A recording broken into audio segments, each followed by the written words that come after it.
Right now, while billions of fans are watching the 2026 FIFA World Cup in Mexico,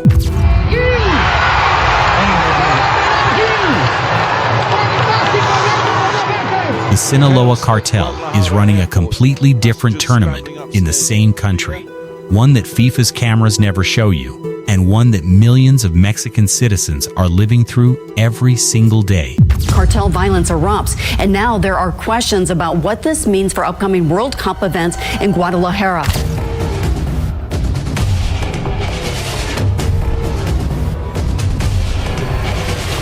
While the world watches football in their backyard, because behind the spectacle of packed stadiums and historic moments, one of the most powerful and ruthless criminal organizations on earth has been shaping this tournament from the shadows in ways nobody saw coming. The official story says the World Cup in Mexico is a triumph, a celebration. Proof this country can host the world. But I assure you the real story goes far deeper than anything making the headlines. There is a version of this World Cup that billions of viewers are never going to see. A version playing out in real time, in the same cities, hidden in plain sight. And what I am about to show you will change the way you look at this entire tournament. And before this is over, you will understand exactly how the Sinaloa Cartel is ruining the World Cup in Mexico, and why almost nobody is talking about it. But before we get into what is actually happening on the ground, you need to first understand why Mexico had so much riding on this tournament and what it was supposed to represent. When FIFA announced the joint hosting arrangement for the 2026 World Cup, awarding matches to the United States, Canada, and Mexico, this was not just a logistical decision. For Mexico, it was history.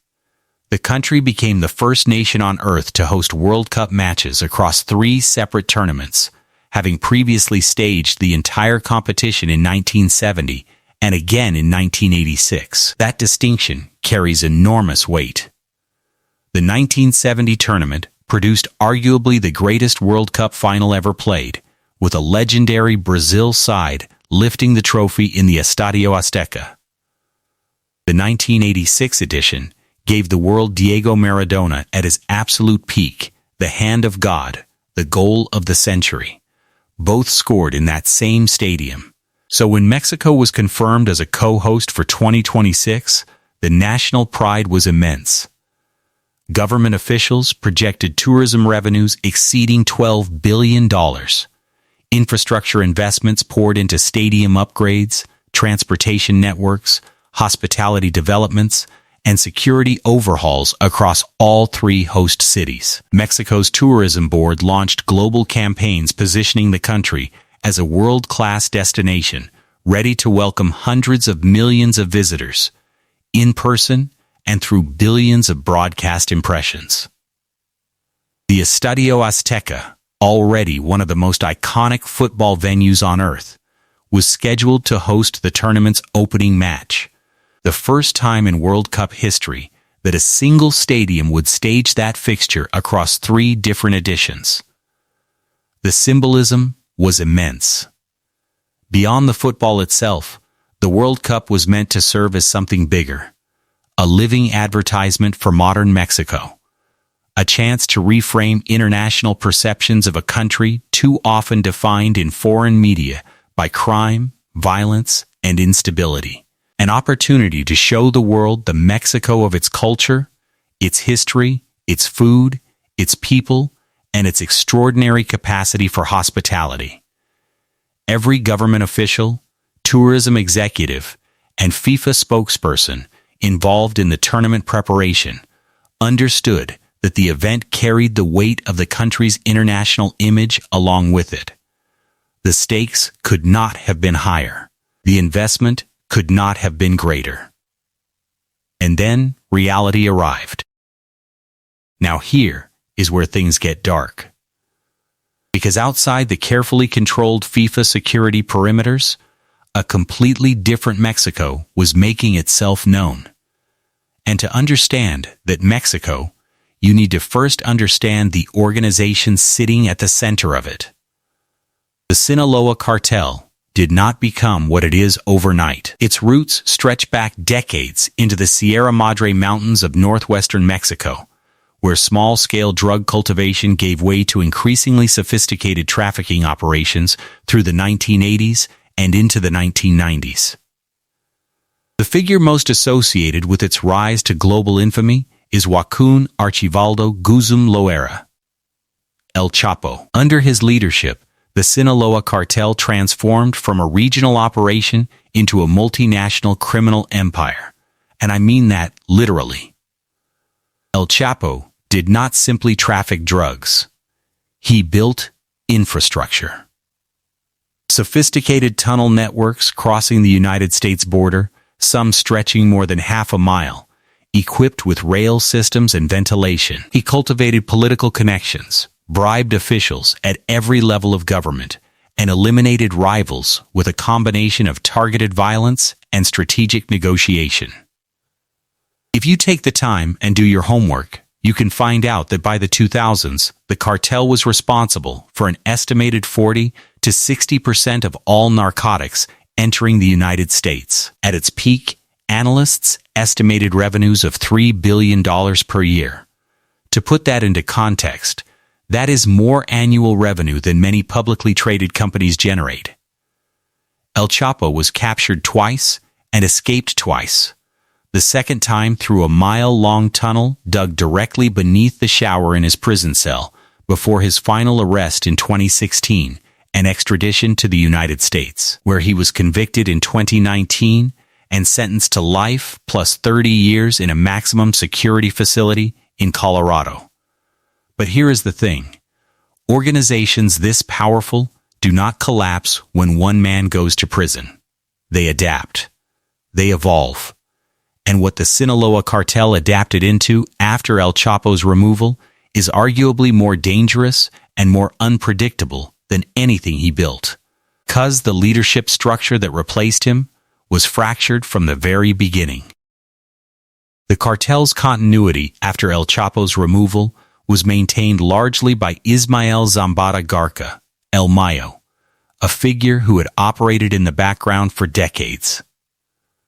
Unlike El Chapo, El Mayo was never captured, never publicly charged in Mexico, and avoided the kind of dramatic confrontations that brought his partner down. He was methodical, patient, and deeply embedded in the legitimate business structures of Sinaloa State, allegedly maintaining his freedom through an intricate web of corruption reaching into law enforcement, military, and political institutions at every level. Then came the generation known as Los Chapitos, the sons of El Chapo, primarily Joaquin Guzmán López and Ivan Archibaldo Guzmán, who began asserting significant control over cartel operations following their father's imprisonment. Their approach was different, more aggressive, more willing to deploy spectacular public violence, more willing to tear up the unwritten rules that previous leadership had used to maintain a degree of operational stability. The internal tension between Los Chapitos and El Mayo's faction had been building for years. But here is where things get truly complicated. Now listen closely, 'cause what happened next is what brought this entire crisis directly into World Cup territory. In 2024, El Mayo was lured onto a plane in Mexico under circumstances that remain deeply controversial, and transported to the United States where he was arrested. Multiple reports suggest Joaquin Guzmán López, El Chapo's own son, one of Los Chapitos, played a direct role in engineering the handover, essentially betraying his father's longtime partner to secure favorable treatment with U.S. authorities. The betrayal, if true, was a seismic rupture. And the fallout was immediate and violent. Sinaloa Cartel factions aligned with El Mayo launched retaliatory operations against those perceived as aligned with Los Chapitos. Armed confrontations erupted across Sinaloa State, particularly in Culiacán, the cartel's historic stronghold, a city of nearly 1 million people. Roadblocks appeared on major highways. Businesses were forced to close. Residents were ordered to stay indoors. Armed groups moved through residential neighborhoods in broad daylight. Weaponized drones dropped explosives on rival properties and cartel safe houses. These clashes did not end quickly. They simmered and flared repeatedly throughout 2024 and into 2025, creating a sustained climate of instability in exactly the region and exactly the timeline running directly into World Cup preparations. But did the violence stay confined to Sinaloa? Nah. And this is the part that brought the crisis right to the doorstep of a host city. In February 2026, Mexican security forces killed Nemesio Oseguera Cervantes El Mencho, the feared leader of the Jalisco New Generation Cartel, known as the Ching. The Ching had grown into one of the most powerful and most violent criminal organizations in Mexico, a direct rival to Sinaloa, with operations spanning multiple continents. On paper, taking out a cartel leader sounds like a significant win for the government. But here is the disturbing detail that security analysts had been warning about for years. When you kill the man at the top of an organization that violent and that decentralized, you do not end the violence.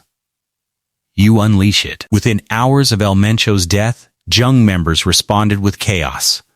Roads were blocked across multiple states. Vehicles set on fire. Armed clashes with security forces erupted. And critically, this happened in Jalisco, the host state of Guadalajara, one of the 3 official World Cup venues.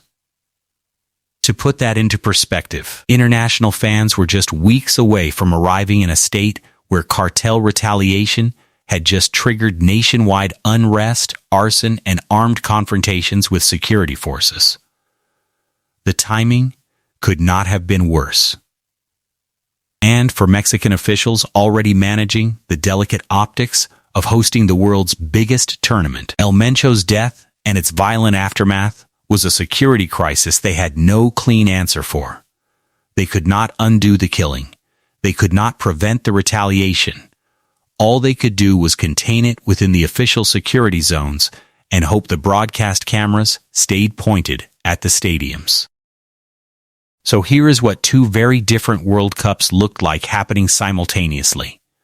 On one side, international broadcasts showed packed stadiums, fan festivals spilling into plazas, sponsor activations, and the kind of joyful spectacle that makes football the world's most watched sport. Monterrey's fan zones buzzing. The Estadio Azteca electric. Guadalajara's streets transformed. On the other side, in cartel-dominated territories like Sinaloa and Michoacán, residents were watching matches indoors. Not by choice, 'cause public gatherings and outdoor fan zones in those regions had been effectively abandoned. The constant threat of nearby drone strikes and gunfire had made outdoor celebrations a genuine risk to life. Businesses across these regions shuttered early during cartel operations.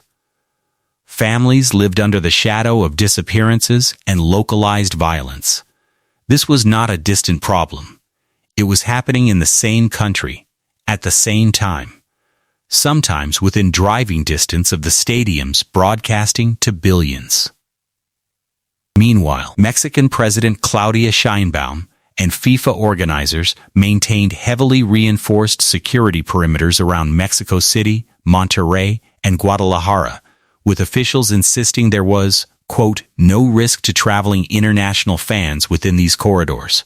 And within those corridors, they were largely right.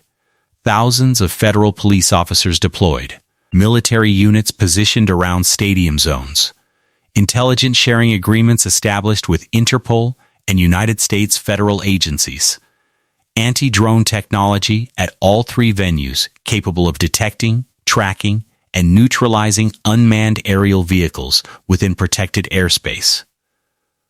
A trilateral security initiative between the U.S., Canada, and Mexico specifically targeting aerial threats from criminal organizations. The international tourist arriving at Benito Juárez Airport and taking a FIFA shuttle to their secured hotel genuinely felt safe, and genuinely was safe. But the official zone is not where most people in Mexico live. Monterrey sits in Nuevo León, a state that has experienced significant cartel-related violence involving groups including the Cartel del Noreste. Guadalajara sits in Jalisco, the home state of the Ching, whose leader had just been killed weeks before tournament matches began, setting off a wave of reprisals that briefly engulfed the very state hosting World Cup football. And that gap between the protected bubble and the terrified reality just outside it became one of the most discussed and most uncomfortable stories of the entire tournament. Now here is where it gets unprecedented. Because the two World Cup story, the bubble versus the outside world, was already significant. But what happened next took this from a security and social story into something that threatened the integrity of the sport itself. Before Ecuador's round of 32 elimination match against Mexico, reports broke across Latin American and international media claiming that players on the Ecuadorian national squad had received death threats explicitly designed to force them to lose the match, and these were not vague warnings. According to multiple accounts, the messages were targeted and deeply personal, containing specific references to family members back home in Ecuador, details suggesting the senders had access to private information about players' loved ones. The demand was unambiguous: throw the game, or the people you love will pay the consequences. This was not intimidation designed to discourage participation. This was a psychological warfare campaign engineered by criminal networks with direct connections to illegal gambling syndicates that stood to profit enormously from a predictable Mexico victory. Mexico won that match 2-0.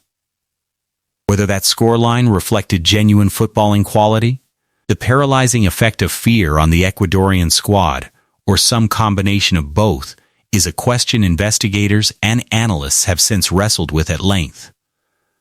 Ecuador's Football Federation confirmed the security situation had been reported to tournament officials before the match. FIFA's Integrity Unit acknowledged it was examining the claims. Mexican government spokespeople disputed aspects of the reporting, but the scandal had already escaped containment, and its implications rippled outward in ways no official statement could reverse. You see, understanding why this kind of tactic works requires understanding something about elite sport that most fans never consider. Physical violence is crude and creates visible consequences that attract law enforcement attention. But fear? Fear is surgical. Criminal organizations sophisticated enough to operate across continents know that psychological warfare can be more effective than physical harm, especially against athletes whose entire performance depends on mental clarity under pressure. An athlete who receives credible information that their family is under surveillance, that their loved one's personal details are known to hostile parties, does not need to be physically harmed to be compromised. The anxiety alone is destabilizing in ways that are impossible to fully measure or prove. A goalkeeper who spent the night before a knockout match unable to sleep because of threats against his mother is not the same goalkeeper who steps onto the pitch in peak condition. A striker whose mind is partially occupied by terror for his children is not fully present in those critical split-second decisions that separate a goal from a miss at the highest level. The doubt, the distraction, the weight of knowing that the outcome of 90 minutes of football could have consequences for people you love. That is a burden no amount of training prepares an athlete for. And why would cartels go to this trouble? Well, it all boils down to money. Specifically, the illegal sports betting market, one of the largest unregulated financial ecosystems on Earth. Estimates place its total global value at somewhere between $300 billion and $500 billion annually. The World Cup, as the single most watched sporting event in the world, generates betting volumes unlike anything else in the sporting calendar. A single high-stakes knockout match can see hundreds of millions of dollars wagered through illegal networks operating across Asia, Latin America, and beyond. The potential profit available to a criminal organization that can reliably predict even one match outcome is staggering. Previous corruption investigations in football have documented how organized crime syndicates in Asia, Europe, and Latin America have compromised match officials, pressured players, bribed team staff, and infiltrated club ownership structures to gain advantage in these markets. FIFA's Integrity Unit has worked to combat these threats for years, but the financial incentives driving manipulation remain overwhelming. For an organization like the Sinaloa Cartel, which already manages billions in illicit revenue across dozens of countries, the ability to influence a World Cup knockout match represents a financial prize unlike anything available in ordinary criminal markets. The Ecuador match was not a one-off act of intimidation. If these allegations reflect what actually happened, it was a calculated business operation. But ironically, the security response to all of this became its own story. FIFA released multiple statements emphasizing the safety of participating teams and the ongoing coordination between FIFA security personnel and Mexican and international law enforcement. Privately, according to multiple journalistic sources, security briefings for participating nations ahead of the tournament included specific warnings about the threat environment in Mexico and protocols for managing any communication attempts targeting team personnel. Several national team delegations reportedly enhanced their own security arrangements significantly beyond what FIFA provided, bringing private security contractors, implementing communications security protocols, restricting team movements outside secured zones, and in some cases, limiting players' contact with family members back home until threat assessments could be completed. Security arrangements for some delegations came to resemble those typically seen protecting heads of state rather than football teams. That detail itself became a significant story, and the drone question specifically forced an arms race nobody had anticipated at a sporting tournament.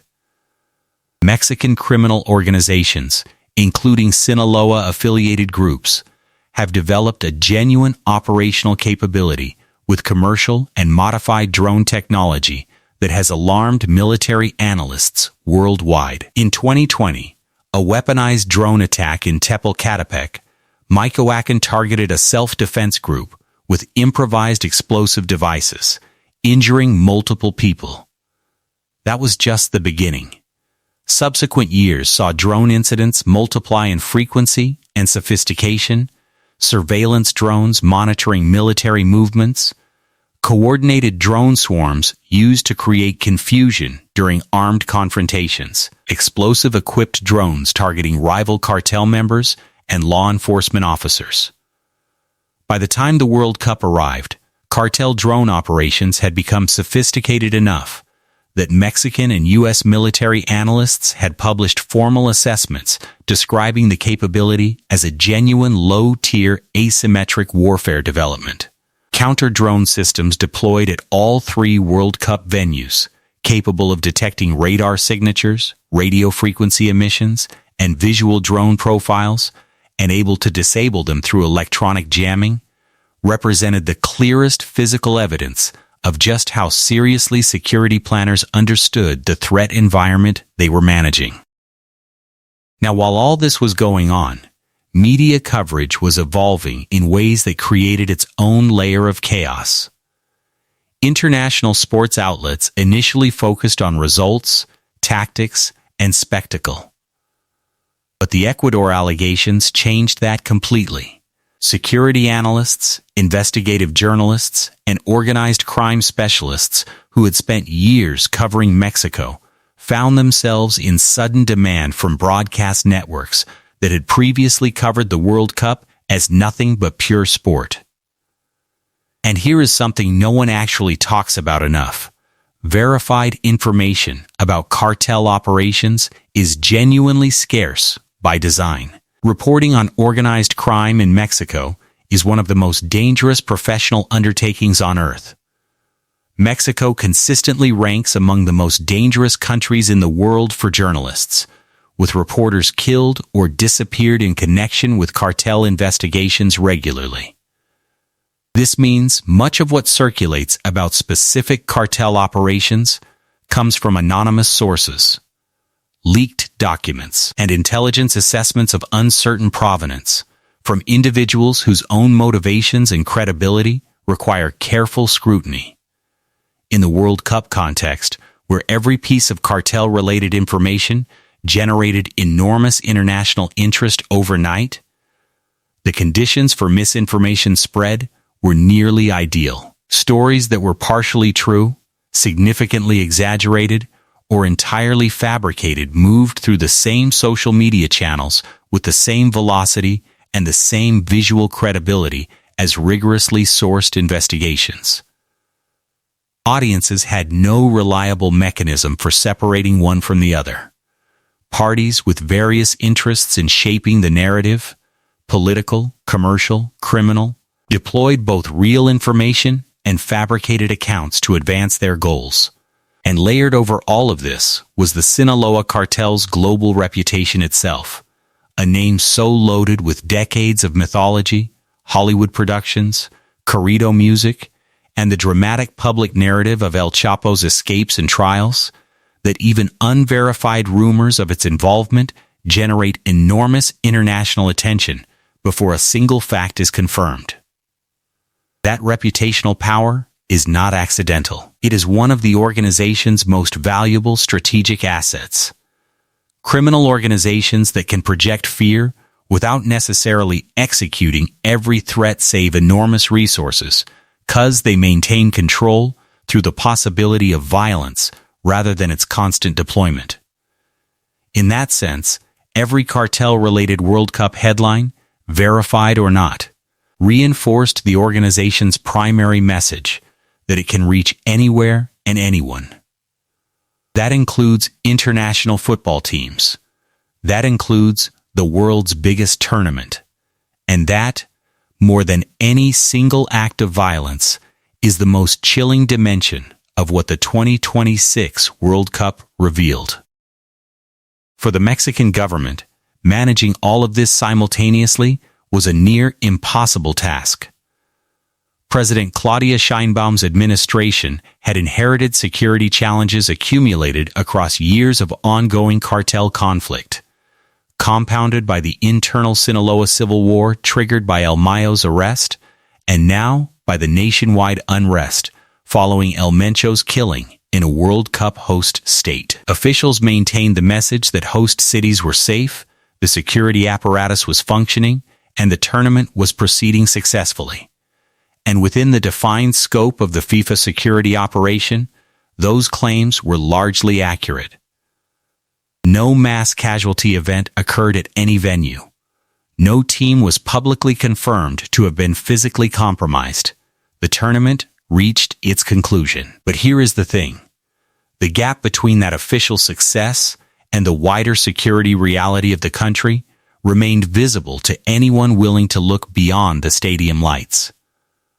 Opposition political figures cited cartel headlines as evidence that the administration's security strategy remained fundamentally inadequate. International media editorials questioned whether hosting a World Cup could be genuinely reconciled with a country that continues producing one of the world's highest homicide rates. Government spokespeople pushed back hard against what they characterized as exaggerated international coverage, failing to distinguish between the tournament's actual security record and broader chronic challenges that predated the tournament by decades. It was a debate playing out simultaneously on every front: political, diplomatic, journalistic, and on social media, with no clean resolution available to anyone. According to multiple sources tracking the economic picture, Tourism revenues and hotel occupancy rates within the secured host city corridors hit historic highs during match days. Restaurant revenues near fan zones spiked dramatically. Airlines reported strong passenger numbers on routes serving Mexico City and Guadalajara. Official figures pointed to these numbers as evidence that the security investment paid economic dividends. But those benefits were distributed almost entirely within the FIFA security zone. Businesses further out, in areas where criminal activity continued to suppress normal economic life, saw far less of the World Cup effect. And for businesses in cartel-controlled territories paying extortion, a routine reality across enormous parts of Mexico, a portion of whatever economic lift the tournament generated likely flowed directly toward the same organizations dominating the security headlines. The economic geography of a criminal economy is not something official tourism projections ever account for, but it is real, and the World Cup made it impossible to ignore. The only question left to answer is whether the Sinaloa Cartel truly ruined the 2026 FIFA World Cup in Mexico. And here is something no one actually talks about. The answer depends entirely on which World Cup you were watching and where you were standing when you watched it. From inside the FIFA security perimeter, from the perspective of the international fan, the broadcast viewer, the sponsor executive, and the tournament official, the competition was a magnificent sporting event. Stadiums filled to capacity. Goals were scored. Historic moments accumulated on a global stage that justified every dollar of investment. The football itself delivered the kind of brilliance and drama that makes the World Cup the world's most watched spectacle. By those measures, the World Cup was not ruined. It was celebrated. Other countries watching from the outside are already debating the tournament's security model and what it demonstrated about Mexico's institutional capacity to protect major international events. Some analysts argue the successful security operation represents a genuine proof of concept, but here is the contradictory evidence they tend to gloss over. The same security apparatus that protected the tournament's perimeter had no meaningful impact on the violence just outside it. The internal Sinaloa war between Los Mayos and Los Chapitos that had been generating casualties for more than a year before the opening match did not pause for the tournament. It continued. The Jiangji's retaliatory violence following El Mencho's killing in a host state did not defer to the tournament schedule. It erupted when it erupted. And for the Ecuadorian players allegedly receiving threats about their families, if those allegations reflect what actually happened, no amount of counter-drone technology or police deployments around the Estadio Azteca changed the fear they were living with in their hotel rooms the night before the match. The bubble protected the spectacle. It could not protect everything. And from outside that perimeter, from the perspective of the Mexican family whose neighborhood remained under criminal shadow, the small business owner paying extortion, the family of the disappeared holding photographs at a march while the world watched football, the Jalisco resident watching El Mencho's death trigger roadblocks and arson in their host state. The tournament existed in a different moral universe entirely. For those people, the World Cup did not pause the reality they were living. It surrounded them with a spectacle that in its very magnificence highlighted the distance between what Mexico was showing the world and what millions of its own people were still enduring every single day. And here is something that does not get said enough in the coverage of these events. The human cost of the Sinaloa Cartel's activities, measured not in geopolitical abstractions but in the lives of actual people, is staggering in its scale and its intimacy. Since 2007, Mexico's conflict with organized crime has produced over 400,000 homicides. Tens of thousands of disappearances have been recorded, with families spending years, sometimes decades, searching for what happened to their loved ones, holding photographs at marches, registering with government databases that grow longer every year. Entire communities have been displaced, forced to abandon homes and livelihoods by criminal organizations seeking territorial control. Children have grown up in municipalities where the cartel's authority is more immediate and more consequential than the state's. Young men have been recruited, coerced, or killed. Women have been subjected to violence, trafficking, and targeted harm. Small business owners across cartel-controlled territories pay a percentage of their revenues to criminal organizations every single month, or they face consequences. These are not statistics. They are the accumulated human weight of decades of criminal violence, and they continued accumulating throughout every single week that the world's attention was focused on football in Mexico. The drone strikes security forces worked to prevent during the tournament did not stop after the final whistle. The tunnels under the border are still operational. The corruption networks allowing criminal organizations to function within and alongside official state institutions remain largely intact.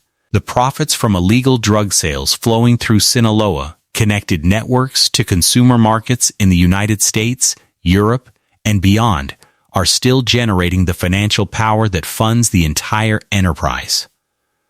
These are not problems a World Cup solves. They are problems a World Cup briefly illuminates through the stark, unavoidable contrast between what the spotlight shows and what it cannot reach. And if other countries or organizations look at what Mexico pulled off and consider replicating the model, hosting a massive international event over a criminal conflict, they need to understand something critical. The conditions that allowed the security operation to function within FIFA's perimeter are not the conditions most of Mexico lives under. What worked inside the stadium bubble cannot be exported to the rest of the country simply by willing it. The gap between the two remains as wide after the tournament as it was before it began. The 2026 FIFA World Cup revealed two Mexicos with extraordinary clarity. One was the world-class sporting spectacle billions witnessed: stunning stadiums, passionate fans, rich history, and genuine football culture that has given the world generations of iconic players and unforgettable matches. That Mexico was real. The pride, the joy, the hospitality, and the spectacle were authentic expressions of what Mexico genuinely is and has to offer. But the other Mexico, shaped by decades of Sinaloa violence, by Los Mayos fighting Los Chapitos in the streets of Culiacan while the world watched football, by El Mencho's killing triggering nationwide chaos in a host state just weeks before kickoff, by death threats sent to international players' families specifically designed to manipulate gambling markets and force match outcomes, by communities watching matches indoors because drone strikes and gunfire made outdoor celebrations too dangerous, was equally real. These two Mexicos did not compete with each other during the tournament. They coexisted, separated by security perimeters and broadcast frames that directed attention toward one and deliberately away from the other. The world saw the version it was invited to see. The version it was not invited to see kept happening regardless. Long after the trophy has been lifted and the delegations have gone home, long after the highlights have faded from collective memory and the stadiums have returned to domestic league schedules, those two Mexicos will still be there. FIFA will count the tickets sold and the broadcast records broken. Sponsors will publish their return on investment analyses. Government ministers will cite the tourism figures. Football historians will record the goals, the upsets, and the moments that defined the competition on the pitch. All of that is true, and all of that matters. But the full story of the 2026 World Cup in Mexico cannot be told without the Sinaloa Cartel somewhere in the frame. Not because criminal organizations deserve a role in football's greatest celebration, but because they inserted themselves regardless, and because millions of people in Culiacan, in Jalisco, in every community living under the shadow of organized crime, experienced that reality whether or not the cameras chose to show it. The final whistle blew. The world moved on. But for millions of Mexicans still living inside that other story, the questions did not go anywhere at all.